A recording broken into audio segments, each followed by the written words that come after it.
And welcome everyone. So excited to see you here. Taking a moment to welcome you all in. And we have an open audio stage. Come as you are today, celebrating International Women's Day 2026. I'm Leslie Flowers, and I'm excited to host this with you. So happy that you're here. Let me show our current comments here so that everybody can see what's going on. And let's see if we can't go tall for right now. And we are going to invite everybody up on the stage. We can have as many as 10, and I have a whole series of questions. Look who's here. Coach Carrie is here. Hello, Coach Carrie. Hello, Sherry Aquiri and Jackie Hallberg. I have put the link to the studio in the comments. So we're looking for you ladies to begin with to come on up. And certainly we can have gentlemen a bit later too. We have as many as 10 seats. So if you would like to come on stage and answer a few questions and have some fun, the whole point of this is to really take a look at what in the world have we been doing. Oh, and look who's here. Dr. Tanya is here. So happy to see you. Dr. Tanya Farran is here. And let me see if I can fix this to wide now. Yes, that will work. We've got room for quite a number of folks. Let me see if I do this, what happens. Okay, so they'll actually fill up the stage. Here comes our Jackie. So it's interesting how you can bring up a lot of different folks here. Oh, Dr. Tanya disappeared. Okay, not a problem. Well, let's see if I can, I don't know if I can make this any bigger. Give me 1 second, everybody. So excited to be here today. And I've done a little work trying to figure all of this out. And so let's start with this, just to let you know that coming up very shortly on March 20th and 21st, the 2350 Network is offering the virtual wellness experience. I believe it's the third of 6 telesummits, all designed for you to be wealthy, happy, and healthy. So ladies, hello, how are you? Can you unmute and say hello to us? Hi, how are you? I'm Coach Carrie. I'm doing amazing. I'm super excited to be here today. Looking forward to the questions, the conversation. That's all I got. Jackie, off to you. Coach Carrie, nice to see you. Leslie, thank you so much for hosting this. I've been looking forward to this since you talked about it. Hi, everybody. I'm Jackie Hallberg, and I'm from Michigan, and I just value the fact that anybody is showing up, but I see men in the comments already. Today's a special day, not just to honor the women that are here, but guys, it was just a blink of the eye ago. We couldn't vote. We couldn't wear pants. We couldn't have the kind of jobs that all 4 of us have held in the past and kind of currently do. So I'm really honored to be here. Thank you so much. And I see the beautiful Dr. Tanya's on stage. Yes, Dr. Tanya, unmute and say hello to everybody. And Linda Meyer and Leanna are in the audience. Grab the link and come into the studio. You're on audio, so makeup and hair don't count today. I love that. I love that. Hi, everyone. I'm excited to be here. Hi, Leslie. Hi, Coach Carrie. Hi, Jackie. It is an exciting day for women all around the world today, and I love celebrating it with you all. Sorry for the popping in and popping out. I was having to sign into StreamYard and wanted to stream it to my Facebook channel so that all of my other beautiful women that I'm connected with on Facebook will be able to hear this episode. So thanks for having me, Leslie, and thank you so much for organizing this event. I greatly appreciate it. To be here. Hi, Leslie. Hi, Coach Carrie. Okay, so what that means is that not only do you have this going, but I guess you have LinkedIn, and you just figured that out really quickly. All these, well, you know, we're in Mercury retrograde, so anything can happen. And the only good thing about Mercury retrograde is that if something does go wrong, which it will, you can blame it on that. instead of taking any responsibility. But I want to ask you, we're going to start with some questions. Oh, look, Nicole is here. Nicole, come join us on the stage. So glad you're here. The link is in the comments. Let me know if you need it to come in. The first thing I want to ask you, ladies, I've got a bunch of wonderful questions. And the first thing I want us to figure out is, what is your generation? So these are the different generations that you were born into. Now, the greatest generation was 1901 to 1927. That doesn't include any of us, okay? They're gone, all right? And then there's the silent generation, which we call the seniors. You are 81 to 98 years old, and you were born between 1928 and 1945, the end of World War II. Then you have the baby boomers. I'm a boomer. If you're born between 46 and 64, that's kind of interesting that the 46 and 64 is reversed. You'd be 62 to 80 years old. Generation X, oh, we got lots of those. You'd be between 46 and 61 years old. 1965 to 1980 would be your birth. And then the millennials, or they call Gen Y, is 30 to 45 years old, and they are born 81 to 96. Gen Z is 14 to 29. I don't know if we have any of those. And then we have Generation Alpha, which is 1 to 13. So let's start with that. Tell me, what generation do you belong in? And you're going to be the representative for that generation. Leah, come up on the stage. It's all audio. Let me get you the link. So let's begin with Coach Carrie. And you guys can open your mics. I think we're good. What generation will you be? I'm sorry, why are you laughing? I am laughing because some gentleman in the comment section can't wait to hear this answer, because we've been having this conversation back and forth, and I have just been refusing to tell my age. And so I represent the silent generation. However, I will stand in today. That's the 80 plus, right? Yes, yes. But I will stand in today for Generation X. This is the latchkey generation. Yes. So I'm going to represent that generation and the rise of MTV. Okay. But I totally get that you're part of the greatest generation. So there was never any doubt in my mind, Coach Carrie. And look who's joined us. We now have Leah here.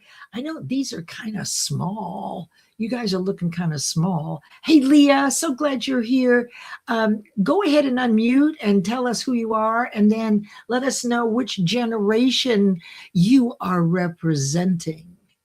Happy Sunday, Power Women panel. So excited to be here. My name is Leah Garcia. I'm the Dynasty Builder, and I am Generation X. Super proud to represent Generation X here, and I'm so honored to be a part of this incredible panel. I know each one of you individually, and every single one of you have inspired me in some form or fashion. So great to be here. Thank you, Queen. Awesome. Hey, look, I was able to just move that all by myself. Okay, so you'll see that I have a wonderful backdrop in here for right now, which is I'm excited to be a sponsor for the virtual wellness experience. And, there are so many talented people right here that we listen to every day. This is the third of these, but the fifth of 6 total events that the 2350 network puts out. Nicole, come on, you can come up on the stage. So what generation, Leah, are you going to represent today? We'll say this very delicately. Gen X. Generation X. Okay, Jackie, how about you? Which generation are you going to be responsible for? I am Gen X all the way, and I absolutely love it because I love 80s hair bands, and both of my kiddos are Gen Y, and I saw Nick put her kids are Gen Y, or no, Nick said her kid is Gen Z, I think mine's Gen Y. So, okay, that makes sense then. I'm getting confused in all these alphabets. So why did we start over with Alpha? So Gen Y is 30 to 45 years old. Okay, Gen so X, go ahead, sorry. it goes under then. So, okay, Gen Z then is my kids. That's 14 to 29. Yep, that's mine. Thank you for correcting me. Perfect. Perfect. We just want to know the context because you're going to be sharing information. How about you, Dr. Tanya? Who are you representing today? Oh, yeah, I am Gen X all the way. I'm going to, I'd like for us to kind of be referred to now as the glass ceiling breakers. I love it, Dr. Tanya. That's the glass ceiling breakers, baby. We have broken quite a few glass ceilings. Absolutely. For sure, for sure. And of course, I am a baby boomer, which, gosh, I didn't realize I was the oldest one. Yeah, I guess I should figure that. I don't feel old, I'll tell you that, but I have seen a few things. All right. So we still have a couple of people. We have Nicole, she's working today, and Sherry. And also I saw Leanna come in. So grab the link and come up on stage, and I'll just reduce. Okay, we got Dynasty Builder. Excellent, excellent, excellent. Leanna, yeah, you can come in too. All right. And Linda Meyer, I'd love to have you up on the stage here. Grab the link from the comments, and here we go. Are you ladies ready for the round robin of questions? Ready? Yes. Okay, we'll go with Coach. Bring it on.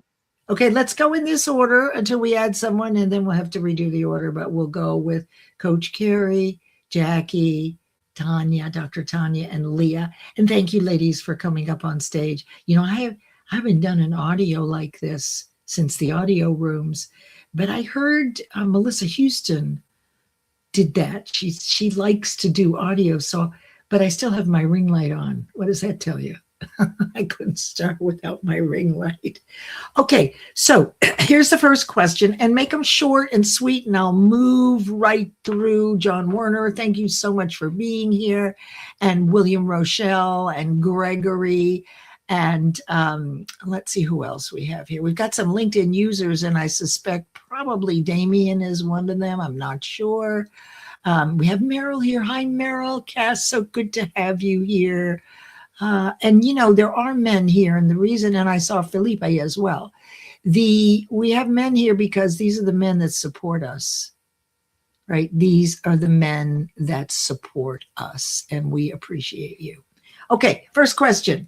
Coach Carrie, what one woman has influenced you in your life most, and why? That's a very simple answer. It's my mother. My mother passed away at the age of 39, but prior to her passing, we all know her as loving, compassionate, generous. And one of the things that she used to say is live your life in such a way that it's a blessing for people to know you. And so I carry that with me in spirit and honor of my mother, hoping that people who meet me are blessed. Beautiful. Oh, that's just beautiful. All right. Now, Jackie, you can answer that one, or you can answer this one. What is the one word that describes the generation of women you grew up with? Ooh, I'm going to go with that one, and Okay. I am going to say empowered. Oh, I love that. Okay, empowered. I would tend to agree. You're Gen X, right? Yep. Okay, I would absolutely say. Now, Gen X is the sandwich generation, which is the smallest generation, I think, where homeschooling really took off like wildfire. And both of my children are Gen Xers. And I've known that to be true, that they keep their children very close to home, right? They're very mindful and protective of this smaller generation. Okay, Dr. Tanya, you can answer either. What was the one woman that influenced you? Oops, here we go. Martha. Hey, Martha, come on up to the stage. We'll add you right in. Martha Lobos Amaya is here. I'll get to you in just 1 second, my sweet friend. Okay, so you can answer either what was the woman, Dr. Tanya, that most influenced in your life, or what is the one word that describes your generation? Or is there one moment in your life when you realized women were changing the world? Those are all great questions. I'm going to answer my mom is probably the greatest female influence. I like them all. but I'm gonna add that one. You know, my mom. I watched my mom, you know, really rise in career with having very little college education, never got a degree. Yet she continued to soar and started, as I say, breaking glass ceilings, getting into banking, into mortgage lending, which was a highly male dominated profession, and watching her in the 1990s, very early, earning a six-figure income. And if you ever listen to Kenny Chesney's song, there's a song, I got to think of the title of it, but he talks about how she's dancing backwards in high-heeled shoes. And, you know, I watched my mom in her high-heeled shoes, just killing it every day. And she was so inspiring to me. And I know she inspired my daughters as well. So huge inspiration to me. That's tremendous. All right. And Leah, oh, well, yeah, let's do Leah. Okay. So any one of those questions, or when you think about the progress women have made, what makes you smile? So these may be too many choices, and I'll revise how I'm approaching this for the next question. Okay. Thank you for bearing with me. Right. Absolutely. I love all the answers by our amazing panel. And I will, if I could toggle two together, the woman who inspired me the most was my Aunt Jerry. She was just a woman who really didn't do anything accomplishment wise that people would recognize, but she was loving, generous, and positive always. And I don't remember the other question, but I'll just leave it there. All right, back to you, please. Great. Martha, welcome. Open your mic, and thank you so much for being here. I'm so happy to see you. The first question was, yeah, thank you. Which generation are you representing today? Gen Y. Oh, yay. We have a Gen Y. I love it. I love it. Oh, this is really good. So let me ask you these questions. What woman has influenced your life the most, and why? Or for Gen Y, a good one would be, what is the one word? This is what I think I'd love to hear, that describes the generation of women you grew up with. Yeah. So the generation of, well, Dr. Tanya, thank you for sharing about your mom too. Touched my heart with your share. My mom is definitely someone that I look up to. She cleaned toilets, and I have so much respect for people who are housekeepers and people that work in gardening work, you know, and just like construction, all hands on, because of my mom. And that's why I think I take that lead as a hands-on person. But for my generation, I would say growing up, we had a lot of changes happening. We had 9/11. In the early 90s is when we got introduced to Apple, and it was all about change. So we had to just change. We had to go with change and learn quick. So I don't know what word I can put for that other than the word change and process. That's a fair word. I mean, there were lots of changes. So I think that works beautifully. Now, if anyone in the audience has a question, we still have room for 3 or 4 more people. Thank you, Bobby Lee. We are awesome, aren't we? But we're only awesome because of one another, and also because of you guys. Every man that's in the audience here supports all of us women. Isn't that true, ladies? Isn't it in the case, every one of them? Now, 100%. For me, yes. For me, I have to say that my grandmothers are the people that I watched the most, because both of them lost their husbands during the Spanish flu epidemic, like around 1918, 1919, and they had to, work full time to raise one. My father's mother had 3 boys, and my mother's mother had a boy and a girl. I was in awe. Oddly enough, one was in New York, one was in Boston, and they both worked in foundations. And does anybody know on the panel what foundations are? Yes, that's their undergarments. Thank you. Yes, Sherry, a query. Your devices are not connected. I'm so excited you're here. They will need to connect their mic cam before you can add them to the stream. So there's something you need to do, Miss Sherry, and I'm thrilled that you're going to be coming up. Okay, excellent. Let's move on to the next question. Okay, here we go. Now we're going to look at experiences growing up. And so I'm going to do this a little differently. I've got 4 questions, so I think I can repeat them. All right, let's start with you, Carrie. What expectations, and these are somewhat thoughtful, but we can keep short answers.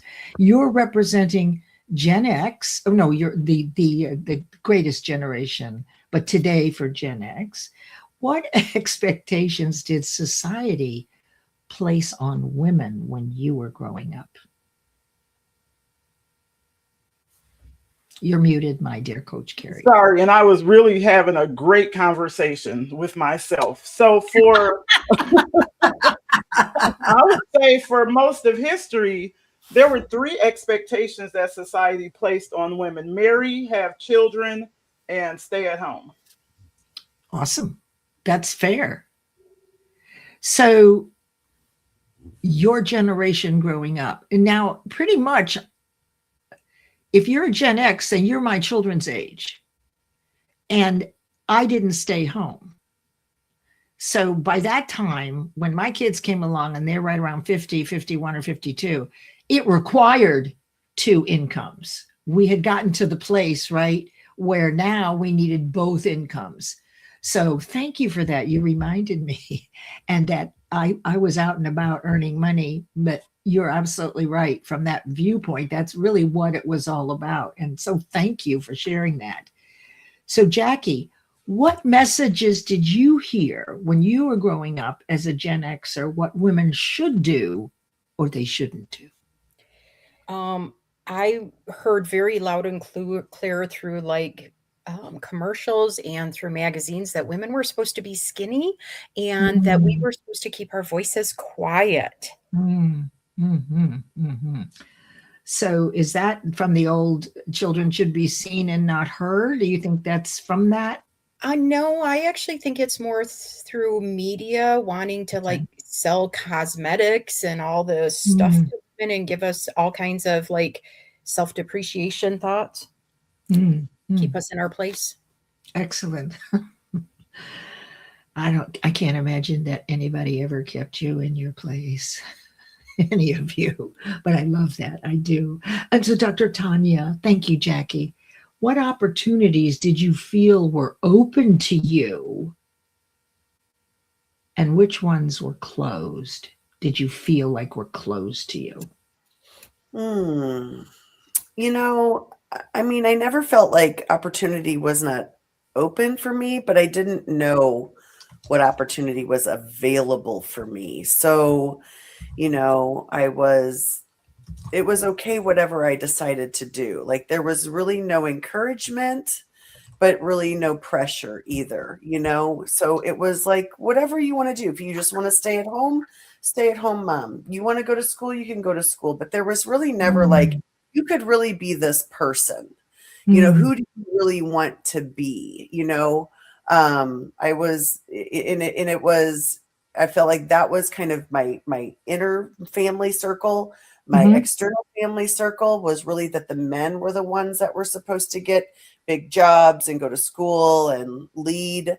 And then way out, I agree with Jackie. Definitely the messages in media was that we should just be worrying about our hair and our makeup and how thin we were and what did we look like and things like that. And so, yeah, I could talk forever, but I'm going to stop there. Well, we're going to try to keep it short because Bill is in the audience. You know, William Rochelle, if you know him, you can call him Bill, and he's directing, and he said that we need to keep our answers short. So we're going to let him do that, and we will just follow his lead. Okay, so Leah, what opportunities? No, let's not do that one. 1, 2, 3. Looking back, what do you wish people had told young women in your generation? Wow. That is an incredible question. I wish looking back that people had told us that really those dreams that we have were put there for us and we're meant to achieve them. Mm. I was very blessed to have my aunt in our household, in our family, was the first female executive at GE, General Electric, years and years ago. So she was featured on all kinds of magazines and interviews, and that was really inspiring for me. So great question. Back to you. Thank you. Okay, and so Martha, you really get a choice. So it can be expectations that society placed on women when you were growing up, or things that you should or shouldn't do, or what positions were available to you or weren't, or what was it that you wish you had known back then? Yeah, Leslie, I want to thank you so much for hosting this event. You're welcome, dear. I'm here listening to everybody, and I'm just so inspired by each of you. Just so you all know, what a sweet moment to be sharing this with you guys. Yeah, for me, as I was just listening, I thought about, dimming your light, right? Um, Mm. and we women, we don't intentionally do that, but it's been like programmed in some kind of way where we sometimes may find ourselves dimming our lights. So I would say now, as I'm in my early 40s, that no, I'm not dimming my lights. I am very independent and I'm very vocal Mm. now. And something that I wish I would have been more of in my younger days, but I am now. So that's what I would say to anyone. Fantastic. Fantastic. All right, let's move on to funny or surprising moments. Now, I don't want to avoid the negatives. So I don't really have a place, but if something really upsetting has happened with you, there will be an opportunity to share that. We don't have to necessarily go there, but I don't want to it's the good, the bad, the funny, and the ugly. So there's some unpleasant things, and I'll be happy to share those. I have no problem with that. Hey, Lisa Fevick, grab the link and come up on stage. We would love to have you. So let's go on to the funny or surprising moments. And let's start this time with Martha. Since you've always waited, you're sitting in the catbird seat if you play 21 or blackjack. But let's start with you this time. What is a funny moment when you realized times were changing for women? Now, you're Gen Y, correct? Oh, she disappeared. You don't think she disappeared because of that? Oh, no, here she comes. Hold on, let me see what we've got here. I'm going to, okay. All right, and Martha. Okay, I think we're good. We have everybody. Okay, Martha, we don't have your face, but that's okay. Welcome, Nick. All right, so let me start this question with, my mom is a silent generation, but she's anything but silent. You could see the words over here. Yes, your mother is amazing, Felipe. She's been on some of your lives. Okay, so we're going to start with Martha. This is funny or surprising moments. And welcome, Nick. We'll get to you in just 1 minute. I'm so glad you're here. Thank you for coming up on stage. What is a funny moment when you realized times were changing for women? Do you have a funny moment, Martha? Oh, man. That's a good question. I can't think of something right now. A funny moment. Yay. Okay, well, hang on a second. I'll read the other ones, and then you can come in on one of those. All right. Okay. Yeah. Well, let's go on to this one. I'll ask you this also. Have you ever been told something that you couldn't do because you were a woman that now seems ridiculous?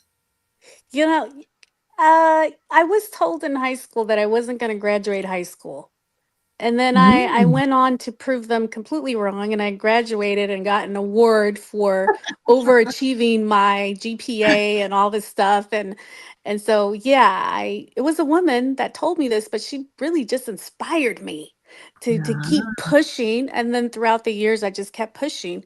So that would be my example for now that I could think of, to just it's keep good. pushing. Well, and I know what the attitude is, well, I'll show you. Yeah. I've had a lot of that too. Okay, let's open up to Nick. Hi, Nick. How are you today? Thank you for being here. Hi everyone, I am great. I'm sorry there might be some background noise because my husband's doing his favorite. I don't know, building something again. So Good. happy International Women's Day to everyone. Thank And you. that question. Well, I got several questions. Do you want to answer one of the ones you've heard? Yeah, sure. I'll answer the one that Martha just answered. Perfect.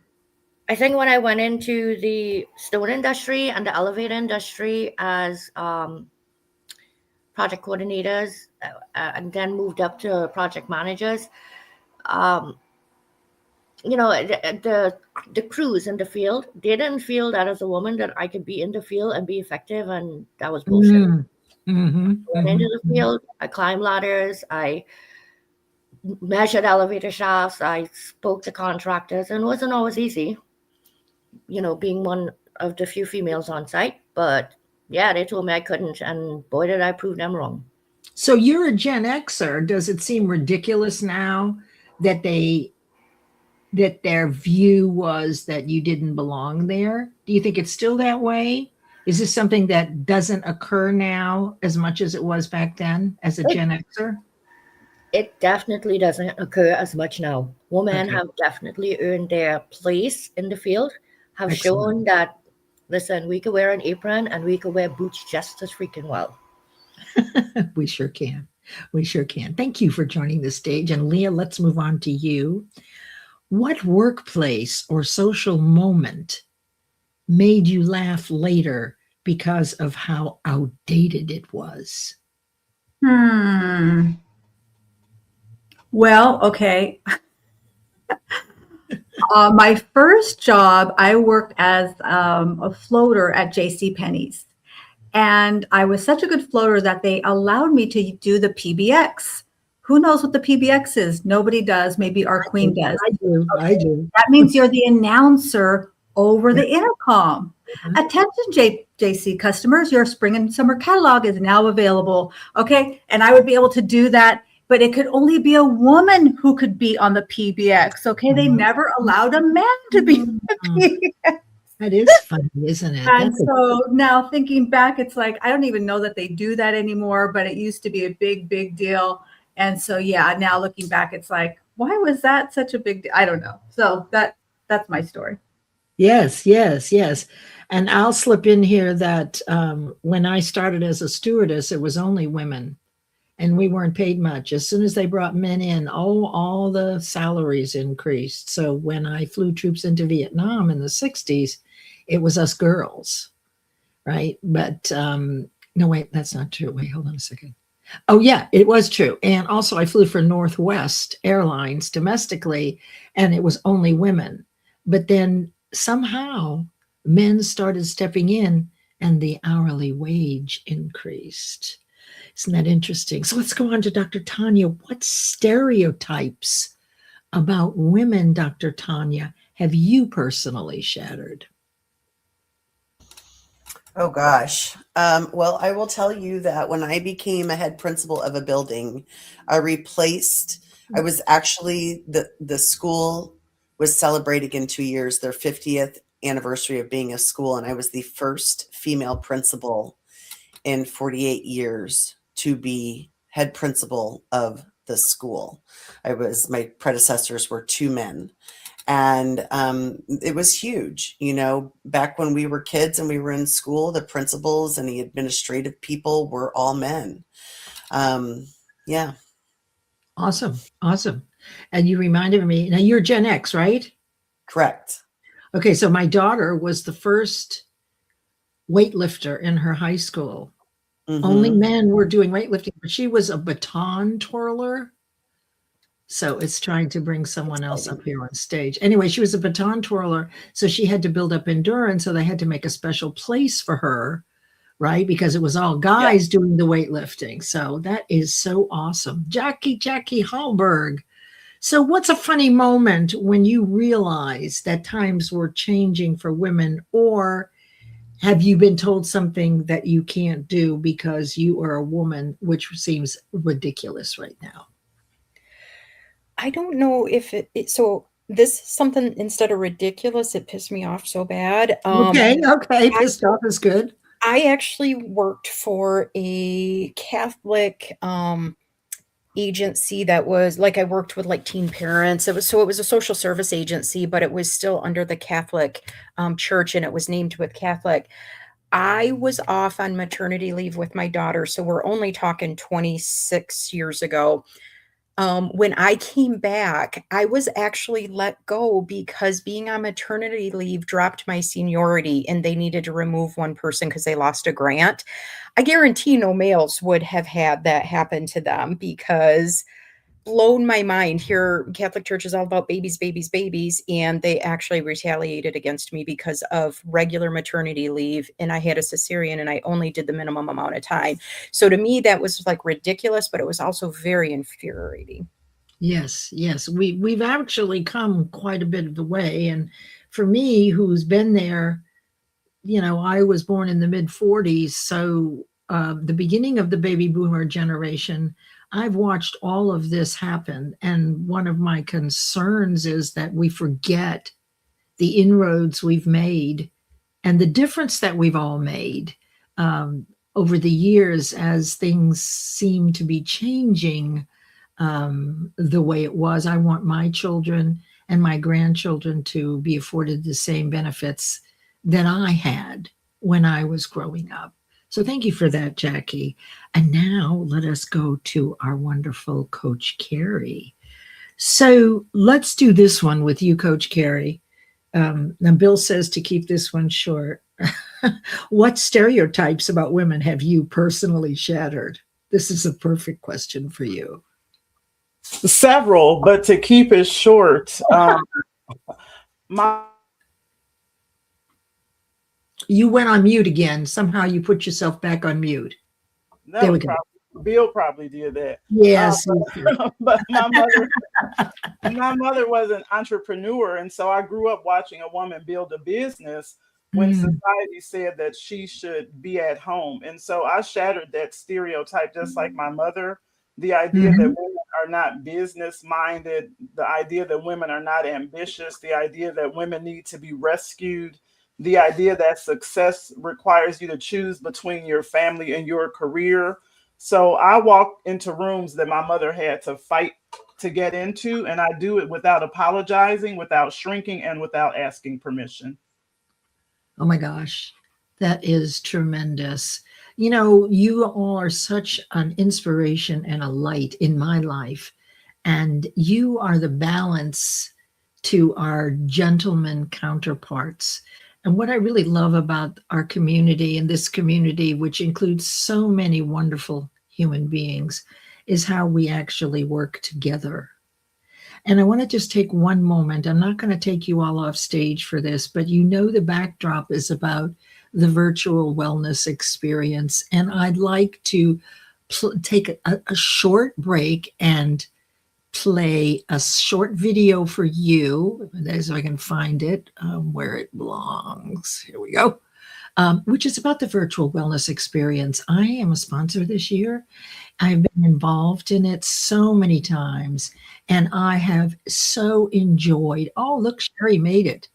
And it looks like that maybe Camille made it too. Well, there's Camille. Excellent. So allow me to introduce to you the Tanya Farron, Dr. Tanya Farron, and what she has to say about the virtual wellness experience. This is coming up Friday and Saturday, March 20th and 21st. We have 15 speakers. Several are here in the audience, and it's a very relaxed telesummit and lots of benefits there. Wonderful, different topics about wellness. And it's more of an experiential event, more than just sitting back and listening. So here we go, just for a few minutes. Where else are you going to go and meet 15 experts in the realm of wellness? Well, come and join us. Meet the Presenters Week for the Virtual Wellness Experience starts this Sunday, March 8th at 6 p.m. Central, 7 p.m. Eastern Time. You're going to meet each of the presenters starting Sunday all the way through Thursday, that exact same time. They're going to be live, and you're going to be able to meet the presenters. We have 15 different presenters that are presenting with us in the realm of wellness. It may be financial wellness, socialization wellness, relationship wellness. It could be physical wellness. It could be, health and fitness. So many realms of wellness. Come and join us, and then get your tickets to the virtual wellness experience. See you there. So thank you, Dr. Farron, for that video. Everyone, it's a small investment. It's a big support. And you're going to meet people who are your ideal collaboration partners, and in many cases, your ideal clients. You'll recognize some people, but you're going to meet a whole bunch of new people. And so I would love to have you consider, I'm working to bring you on here, Miss Sherry, you would be number 9. So thank you, Dr. Tanya, for that. And Dr. Tanya and Damian Kinsey are the creators of the 2350 Network. It's really interesting that I'm not able, let me try this. Sherry, it says that your devices are not connected. I am so sorry this is happening. We can just blame it on Mercury retrograde. And Camille is with us. Hello, Camille. Unmute yourself and say hello to everyone. Hello, how are you? Can you hear me? Yes, we can hear you. I hope you're doing well. I am. I'm doing well. I have a little bit of a cold, but other than that, I'm doing pretty good. Thank you for adding me to the stage. I'm just listening to all of the comments from all of the women and all of the experiences that we have as Good. women and how it permeates into every other facet of who we are and how we perceive things. So which generation are you representing today? Are you in the boomers? No, well, I'm 50. So what is that? So you're a baby. You're a generation X. Oh, I was just looking is that what that is? I was looking for someone who could be with me. Okay. All right. So let's move on now. And you've been listening, so you know what we're doing. All right. So you can go ahead and mute. And now we're going to start at the top. Can you mute yourself? I don't know. There you go. Thank you so much. Now this is the hard things. Okay. So just take a moment, ladies, to reflect. And those of you who are listening, what are the hard things that we've had to experience? So let's start with Carrie, Coach Carrie. What was the hardest barrier you personally faced as a woman? Well, I think that the hardest barrier that I faced as a woman was probably trying to prove myself in the area of finance and math. Will say, oh, you know what? You're really good at math, when that's basically the job. And so, oh, wow, you're really good with numbers. But what most people don't realize is that I started at the age of 10 tutoring college students in math. I taught math for 20 years. And so explaining numbers just comes naturally to me. So I think having to continue to prove myself and to justify the space that I live in probably has been the most challenging. And I really love that. I appreciate you for being a leader in finance, as is Leah. Leah has also done something similar. You're right. It was pretty much men oriented, right? Just like with flight attendants, it was all women until the men came in, and then we all got a raise. So there, we all made more money, and so there was nothing wrong with that. It's just interesting and fascinating that it took it being fair to both men and women, because both could do the job adequately, very well. There was no really differentiation between a man and a woman in that particular role. So we were glad. We were glad to have guys. We wished we had the money before, but we were certainly grateful to have it when it came in. So Jackie, have you ever, thank you, Carrie, have you ever felt underestimated because you were a woman? What happened? Oh, honey, I still get that all the time today. That is not even something that happened a long time ago. I mean, from everything from my dad used to have big lifted trucks, from them thinking I could drive it, to driving a stick shift. They never thought a girl could do it, to the kind of jobs I've held, to running some of the meetings I do. I mean, it happens nonstop still. Okay. Okay. So now I want to take a question from the audience here, so any one of you can answer it. So Felipe's asking, he's curious, if you had a brother, how did each generation experience being treated differently by your parents? Really great question. So I'm going to repeat that again so you can all think about it. If you had a brother, how did each generation experience being treated differently by your parents? And I'll go first. I watched my mother not get to go to four-year college because her brother did.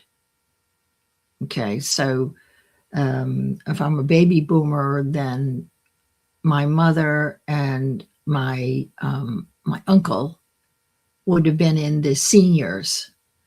And she always resented that, because she wanted to go to a four-year school. As it was, she went to a two-year school. So their mother earmarked the money. It wasn't as important for women to get a degree back then as it was for men.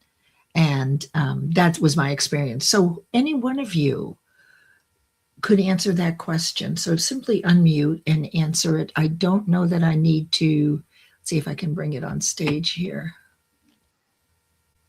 Okay, there it is. If you had a brother, how did each generation, did anybody have a brother? And did you notice that you were treated differently? I did not have a brother, but I had very close male cousins and uncles that were my age.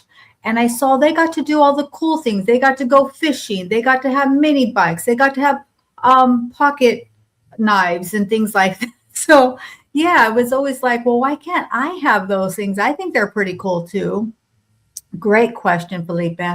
Yeah. Anyone else have a brother? Thank you for that, Leah. I know what you're talking about. It seems like they got to do the best stuff, and we didn't.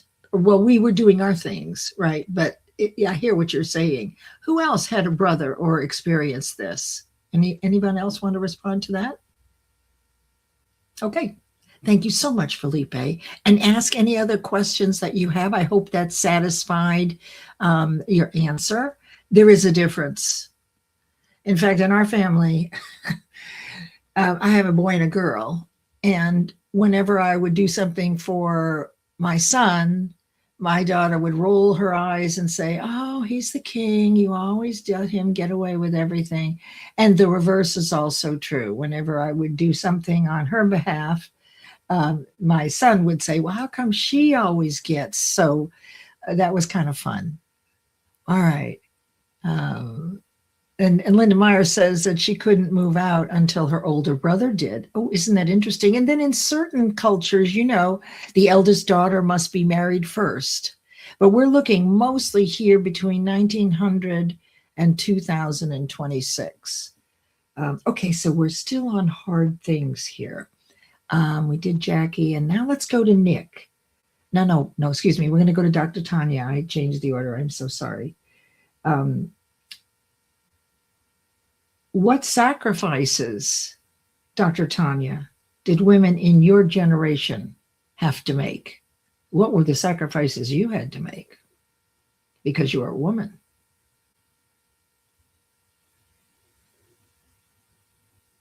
Yes, Dr. Tanya, you're muted. Can you hear me now?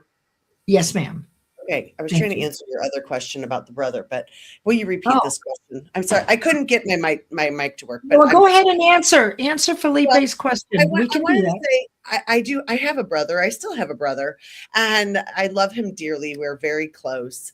But there are definitely, you know, my dad's side of the family, I'm Italian, I'm half Italian.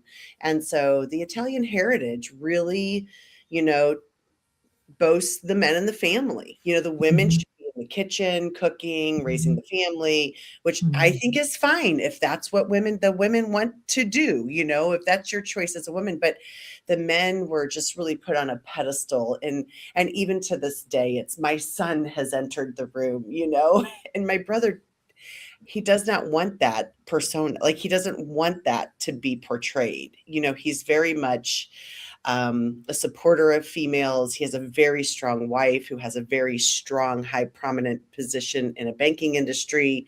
You Mhm. know, he's very supportive of me, but definitely there was definitely that treatment was different from the Italian side of the family, for sure. Mhm. Mhm. Mm. Yeah. Absolutely. Yeah. All right. So let us move on. And that I'm glad you got to do that, because then I can move over and we can move over to Leah. Are we going in the right direction? Yes? Yeah. Okay. So Leah, so what sacrifices did women in your generation have to make? Or the other two questions, if they pique your interest, one was the hardest barrier that you had to face as a woman and overcome. Have you been underestimated because you're a woman? Or what sacrifices did women of your generation did you have to make? I think this answer will kind of address all of them. I actually had to make a very difficult decision to leave my ex-husband after 19 years of marriage. And Mhm. you know, it wasn't outwardly abusive. Like anybody who would have seen this would have thought it was a wonderful marriage. We had the house, the kids, and all the things that people traditionally expect. But it was a place where I'd lost myself. And I can't say it was him. You know, I gave that to him. And so I had to make the decision for me, in spite of what society thought, what family thought, what friends thought. I had to live my own life for me. And that was really the most difficult thing I've ever had to do. And then, Mhm. you know, having the opportunity to discover this incredible career, but it's definitely been a process, right? It didn't happen overnight. So I hope that brings some value. Yes, that's vulnerable, very vulnerable share. It was difficult. I could tell from what you were sharing. Uh, a marriage, a divorce, or a separation is one of the hardest things I think any of us, men and women, have to go through. Maybe harder for women as we've evolved because we don't have the edge. But the truth is it's devastating for both parties. I think ultimately, if not right in the moment, it does circle back around and you do feel the impact, even if you walked away and it didn't seem like it was such a big deal. It really was, and it will circle back around. I can tell you from experience that that is the truth. Okay, Martha, um, what progress do you think people take for granted that women have made today? So what kind of progress do people take for granted? Well, women do that, that they say today. Yeah, well, I was thinking about single, being a single woman. Mm-hmm. We had pushed, about marriage and children, but now being single is empowering. It's peace. Uh, and solitude. It's not bad, peoples. It's actually really good. Enjoying your own company, enjoying your flowers, enjoying the trees, your animals, just being yourself by yourself. It's actually very empowering. And I think that wasn't accepted before. What was even my own mother mentioned to me, why don't you go to El Salvador? Maybe you'll meet a husband there. And I had to say, Mom, you're still single yourself, but it's a choice and it's not a bad choice. So I hope that answers the question, but I'm enjoying the single life very much. And I'm going to keep it that way. I think that's great. Let me ask this question. I was going to answer it, but I'll ask Camille. Based on what Martha just said, let me just think this. what do you think the reason? Okay, so do you think that the fact that women are earning more now helped give the freedom to live as a single person? What I'm thinking about is that it used to be one income families, then it moved to two income families. And do you think that the increase in women's ability to earn, oh, okay, I guess something must have happened. She hopped off. Okay.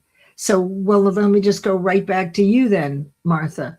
Do you think, oh no, here she comes. I apologize. My call dropped. Not a problem. So Did you get the question? I'm back in the chat now. I did not hear the question. You were just about to ask it. Okay, so let me ask you this question. So Martha said that, you know, that she is really enjoying being single on her own, and was referring back to when we were supposed to be at home having children, etc. And you know, it was in the 70s, around that time, when it now required, we bought bigger homes, and it required a two-income family, and then bam, the divorces began, and that's when the latchkey children began. And we know today still single women with children are the poorest class in our country. So do you think that this newfound freedom in being alone has to do with the generation of more income? Well, I can't really say that that's the only correlation, Mm-hmm. because there are people with a high income that are still single mothers. Mm-hmm. So it's not two separate, it's a paradox in and of itself, but it's two separate ends of the paradox. So I think that you can make the best of anything. You can make the best of marriage if two people are invested, and you can make the best of single life if that's what it is for you, because I believe that to all things there is a season anyway. So if you're single, it's a single season, then why not be your happiest? Why not be your best? Why not study and learn a new craft, or learn a new hobby, or exercise, or read some books, or why not?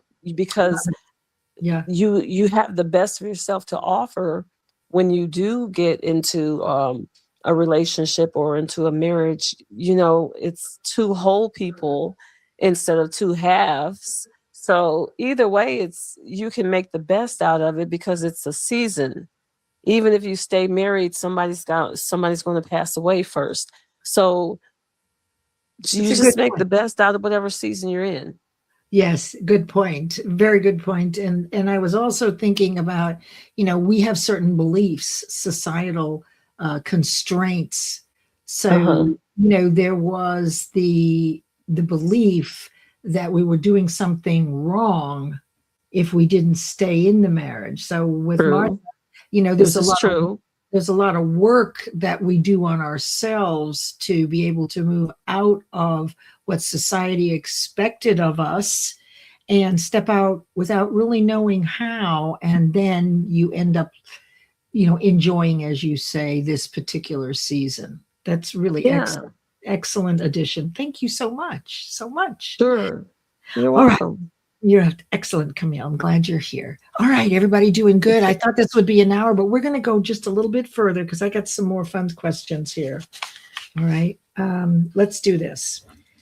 Let's go with Coach Carrie. This is looking at what needs to change. So this is about,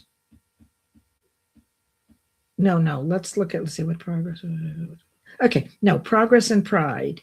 This celebrates achievement. So what progress for women are you most proud of to have witnessed? And we'll keep these real short so that Bill will stay with us. So what progress for women are you most proud to have witnessed? I would say that what I'm most proud of is that women have the ability to manage their finances on their own. There was a time when a woman couldn't even get a credit card without her husband's signature.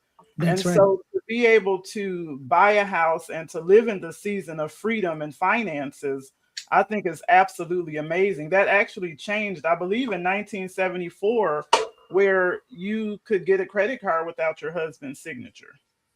Yeah, excellent. I remember going to buy a car and they said, well, where's your husband?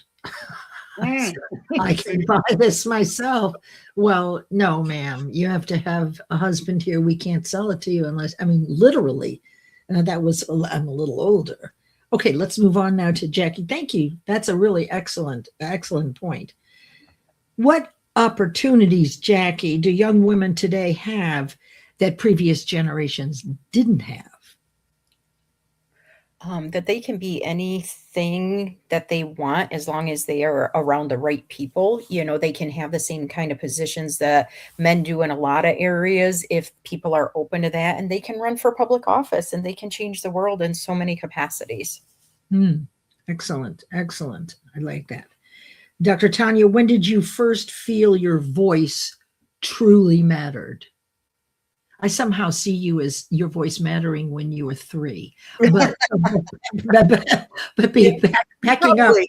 Probably right. I would really say, you know, life is an evolution, obviously. And, you know, I would say probably really once my 40s hit, I really started finding my voice of what I really wanted to do in life, and became, you know, cheering myself, encouraging myself, and, you know, stepping into roles that were going to lead me into the direction that I am in now and where I am. Excellent. Excellent. I'm looking over here and I see Coach Carey said women were not able to wear pants in the U.S. Senate in the 90s. When I was in high school in the 60s, women couldn't wear patent leather shoes because they insisted it reflected up their dresses. That's how stupid it was. I remember my mother saying that.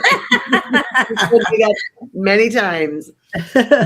Okay, let's move on. Leah, what still needs to change? Looking at the future focus, where do you think that women face the biggest challenges today?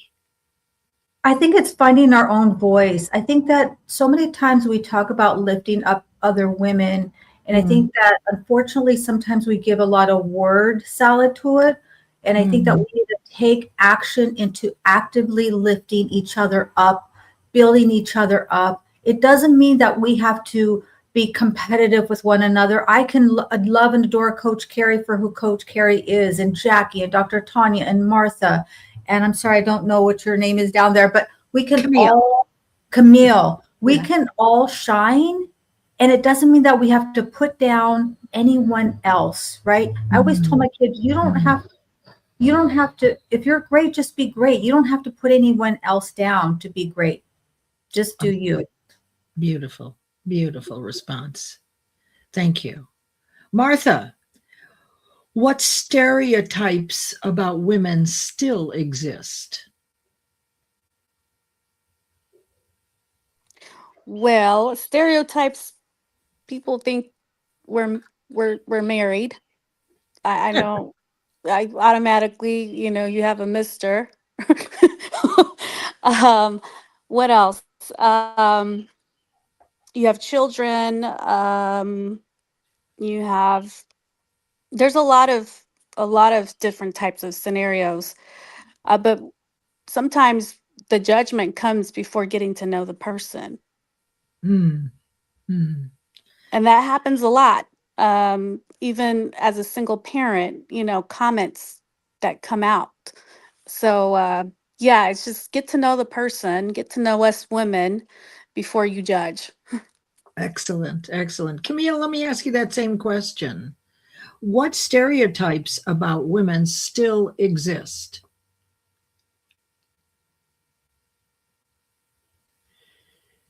You are on mute, Camille. I'm watching like a hawk to see if she's unmuting. Okay, I'm going to move on to Coach Carey and Camille. Oh, Okay, she's out again. That's interesting. Okay, sorry. I'm back on deck again.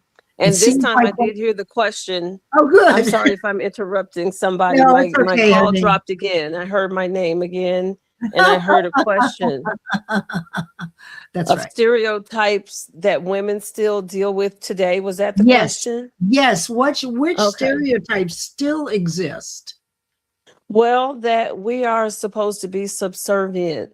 We have to bend and bow and proffer ourselves because we're not supposed to be as strong or the smartest person in the room or the most experienced candidate on deck. We're supposed to follow. And a good teacher is also a student, and we do lead as well as follow. But at the same time, we can't only follow and we can't only be the student. Sometimes we have a lot to give, and that still isn't appreciated because one of the stereotypes is that we have a place and that we're supposed to stay in our place. And that still plagues women today. Absolutely. Thank you very much for that. Let's move up over to Coach Carrie, and we're still looking at transitions for the future. What conversations, Coach Carrie, about women's equality are still difficult to have? Well, I don't know that for me, there are many conversations that are extremely difficult to have. But I think in terms of having those conversations, that in 2026, the change in the conversation should be about trusting women for leadership and expertise without us constantly having to prove it first. The stereotype is that women are too emotional for leadership, that we're better suited for support roles, as Camille just mentioned, and that we're less capable in fields like finance and strategy and decision making. And I would offer that if we had a female president of the United States of America, I'm just curious as to what that might look like, given that some of the decisions being made appear to be somewhat emotional. Oh, you mean the current decisions? Absolutely. I just got to say amen, Coach Carrie. Thank you for saying that, lady. Yes, that's what I love about a voice. Don't you love that? You know, one of the things that plays into all of this, and women, certainly from the year 2000 on, we've only really been in business, bona fide, full-time business since right around 2000. And when we came in to the workplace full-time, we came in with all the behavioral characteristics, beliefs, and the way of doing things as the homemaker. We thought differently. We were the nurturers. If somebody had a boo-boo, we would fix it right up. Now, men have always been the context for business. They don't fix boo-boos, right? They're not there for nurturing. They're there to do business. And women have been ignored, not intentionally, by both male and female business leaders because our behaviors, the superficial behaviors, clash so badly with the behaviors and the context of men and the male context of business. People stop listening, and they don't know that they're not listening. I've done a lot of work on this since 2013 with the IWPR, the Institute for Women's Policy Research, and have taught women for many, many years the physical behaviors that they do inadvertently that clash, like in a networking event. That is, low-cut shirts, lots of jewelry, hands on hips, crossing legs, fixing hair. All those physical extraneous behaviors were part of, and certainly not adverse in mentoring or managing a household. But if you look at the context, it's business casual. It's men standing with their arms by their side. And most of all, they speak in bullet points. Women tended to tell the whole story. because that's what was required when we were fixing a boo-boo or keeping peace as a homemaker. And we'd always been homemakers, so we're masterful at managing.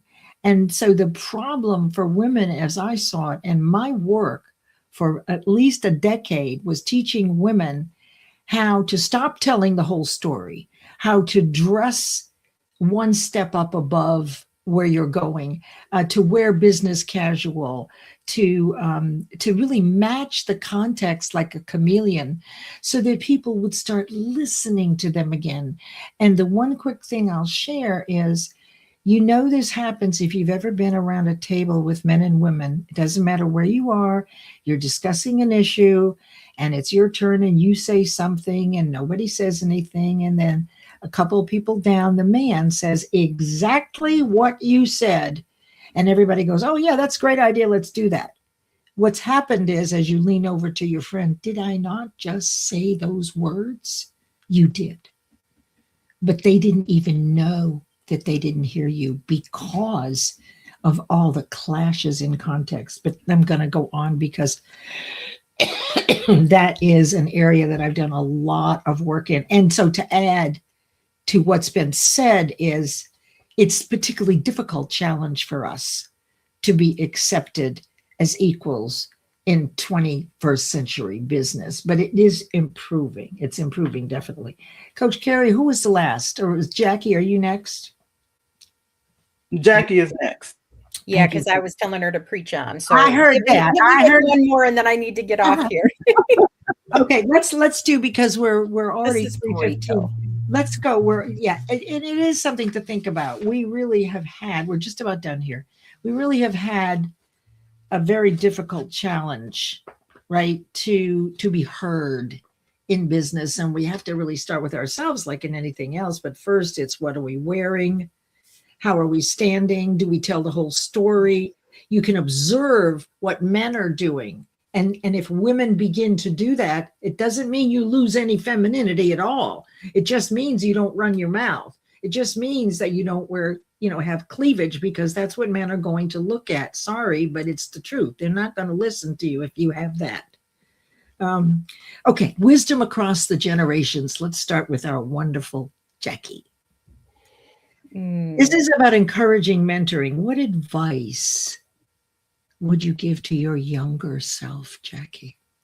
Oh my gosh, we could go on for hours with I this. only have 10 seconds. No. Let me pick something quick. I would say the people that bash you most are not happy with themselves, so don't listen to them ever.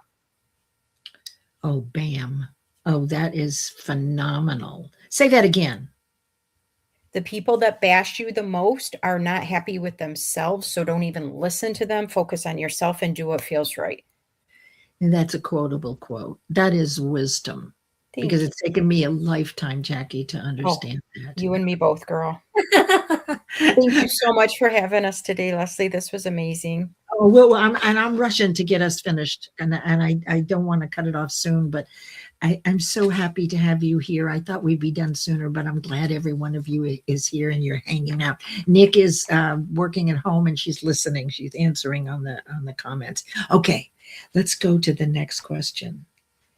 Dr. Farron, what advice would you give girls growing up today? Oh, to just dream as big as they can possibly dream, and to continue to seek out new job opportunities. Find out what you love and go for it. Keep going for it and keep talking about it until you get exactly what you want.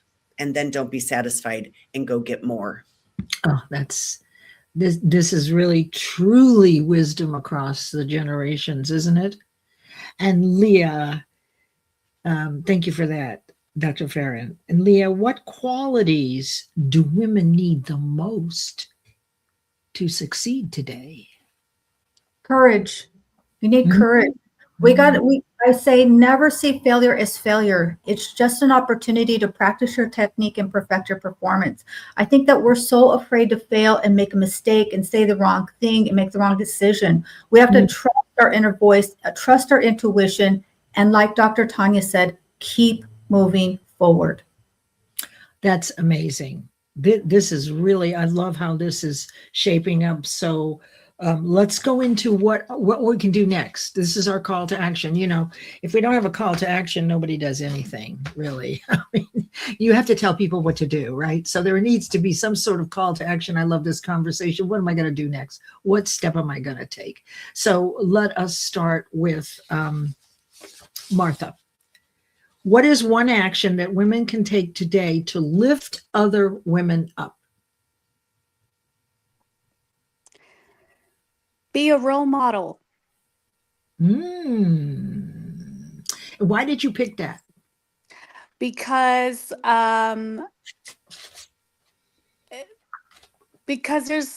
everyone is competing. It almost feels like, you know, the egos get in the way. It's more not competing, but the egos get in the way. So be a role model. There's new generations coming and we're getting older. So be a role model to other people and just be kind. Brilliant. Oh, this is my favorite part so far. I've loved it all. Camille, how best can women support each other more effectively today? So I think that women can more effectively support each other today, you know, with check-ins, with supporting one another's business endeavors, and to be support versus competition, sharing information, and just being that yes. There's a lot of no's in life, and just to be that yes, or to bring that, close that gap, or to bring that information, or to just genuinely give and share. I love it. That's really, yes. I just make sure that we're all connected. Camille, I don't know if we're first connections, but I would love to be connected with you. And I'm sure Absolutely. Excellent. We only have a few more questions left, and then we'll be complete with this part. I believe completion is important. So thank you, Camille. All right, Coach Carrie. You're welcome. Thank you. Coach Carrie, what responsibility do we have, in your view, to the next generation?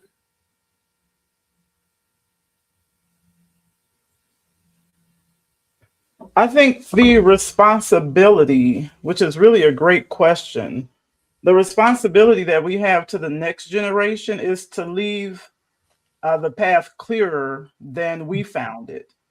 Doing exactly what Camille talked about, by sharing knowledge, by opening doors, and by being the example, showing the next generation what leadership and what independence looks like.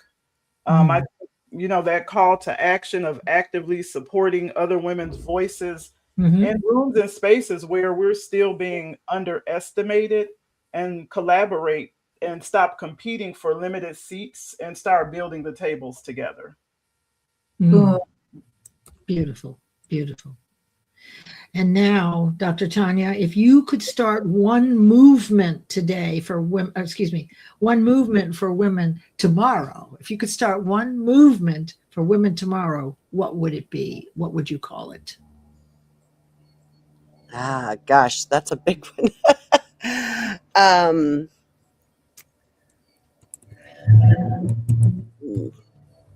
If I could start a movement for women tomorrow, I think it would be along the lines of what everybody else has been saying.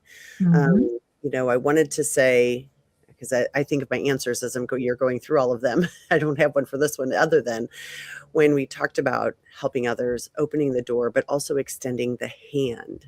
And so it would be kind of something along the lines of lifting up, you know, a lifting up movement. So it's not just that we're opening the door for them, but we're going to give them that hand. We're going to pull them back up here with us. And we're going to say, let me show you. Let's go. Let's do this together. There's plenty of room for everybody. So maybe opening the door and lending a hand. That's phenomenal. And Nick here says, I feel we can uplift other women today by choosing to step back and allow or encourage her to step up. Shining the spotlight on another does not mean you are standing in the shadows. Well said.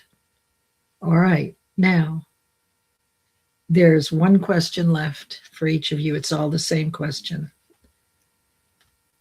This is the closing question for this event, and I want to thank you all for being here, for those who were here and had to leave, for those who have listened, for those who are team replay. This is a group of women that do lift up others and that are heart-centered servants, as far as I know. Each of you, and to Martha's point about being a role model, people will follow the behaviors you exemplify. So if you're exemplifying virtue and values and kindness, others will mimic your behavior just like little ducklings and their mama.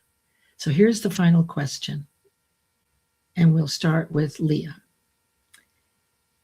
If the women who come after us, excuse me, I'm starting again. If the women who come after us were sitting in this room 50 years from now, what would you hope they would say about us? That we gave them the mind shift to be 50 times better. They can't be 1% better. They can't be 10% better. They got to move and have exponential growth. If our children are not surpassing what we did, and if our young ladies are not surpassing what we did, then we failed. It is our fiduciary responsibility to make sure the next generation is better, just like Coach Carrie was saying, better than we are. Great question, Queen. Thank you, Leah. Thank you so much. So to you, Martha, if the women who come after us were sitting in this room 50 years from now, what would you hope they would say about us? Yeah, oh man, as Leah was talking, I was thinking and then it went away. You want me to come back to you? Oh, yes, please. Okay. Okay. It's hard, isn't it? It's really hard sometimes because it's, not a problem. Camille, so the same question to you. If the women who come after us were sitting in this room with us 50 years from now, what would you hope that they would say about us?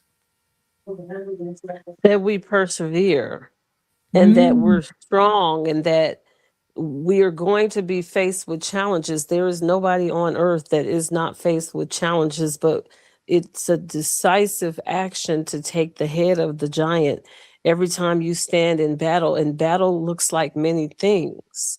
And so to have that crystallized image of what strength looks like, of women who have gone before them, who have jumped over hurdles, who have surmounted the different isms that hold people down and oppress people and keep people back, that you just keep going anyway, and that you eventually get there, wherever there may be.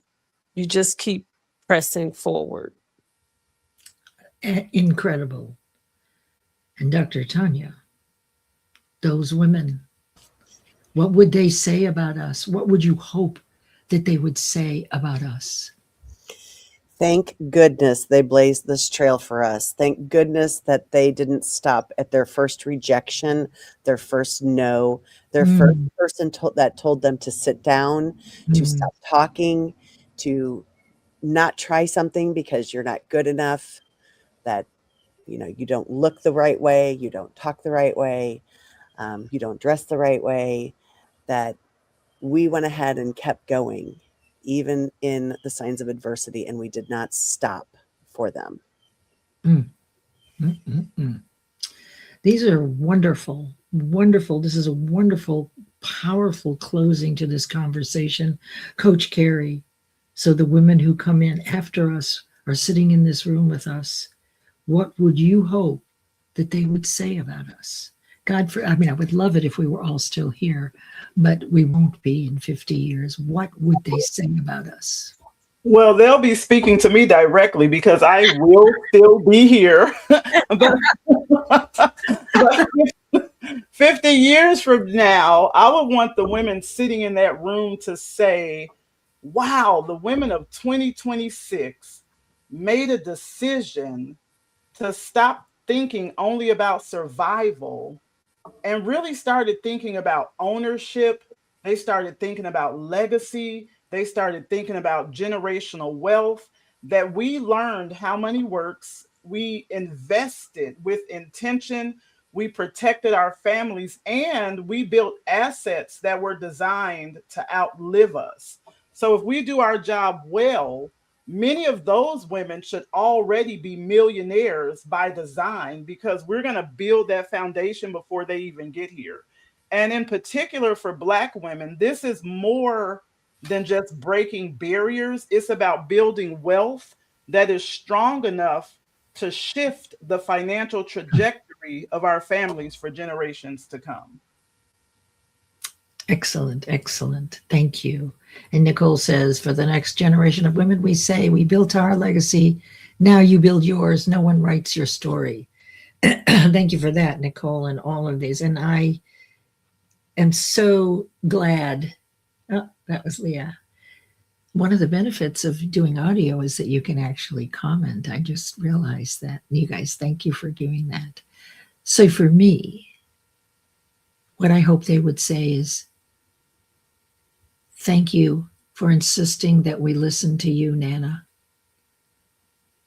that we heard your voice and your wisdom above all the cacophony that's going on. And thank you for creating a path that we can follow with integrity and value and virtues. And with that, to all of our audience members, all of you on stage, and those who have been on stage, and those who attempted to get on stage but could not get on stage, this has been a wonderful exercise in gratitude and sharing our voice today to recognize the strength that women have together, what we've come through, and what we will stand strong for moving forward for our next generation and the one after that. And with that, I bid you all a beautiful International Women's Day, and I'm grateful that you invested this time into this event that we can all go back and listen to how wonderful, shining we were. Thank you, everyone. Thank you. Bye. Bye, everybody. Thank you, Leslie. Thank you. Thank you so much. Here comes- Thank you, Queen. You're welcome. And here comes the outro.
Wow, that was really fun.